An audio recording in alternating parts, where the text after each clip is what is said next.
Sveiki, brangus klausytojai. Su jumis Aušra ir podkastas 5 minutės. Prieštaraujantis pranešimai. Taigi jie primelavo izraelitams apie kraštą, kurį buvo išžvalgę, sakydami, kraštas, kurį perėjome ir išžvalgėme, yra kraštas, kuris suryja savo gyventojus. Visi žmonės, kuriuos ten matėme, yra aukštaūgiai. Skaičių knygos 13 skyriaus 32 eilutė. Viešpats įsakė Mozei išsiųsti žmonės išžvalgyti Kanaano žemės, kurią jis atiduos Izraelio vaikams. Papasakoja, kokia derlinga ši žemė buvo, visi, išskyrus 2, pradėjo kalbėti apie negalėjimą jos užimti.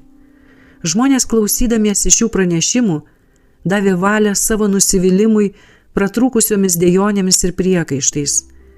Jie net neketino prisiminti ir pagalvoti, kad Dievas, kuris juos jau iki čia atvedė, tikrai duos jiems ir šią žemę.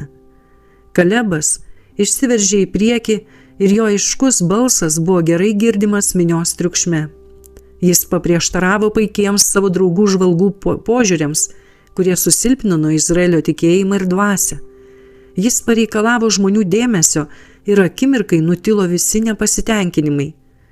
Bet jam bekalbant, neištikimieji žvalgai nutraukė jo kalbą, šaukdami, mes nepajėgsime tų žmonių pulti, nes jie už mus stipresni. Šie žmonės pradėjo eiti netinkamą kryptimi.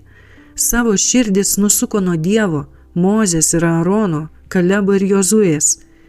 Kiekvienas žingsnis žengtas šia kryptimi darė juos tvirtesnius, atmetant bet kokį ketinimą užimti Kanaano žemę.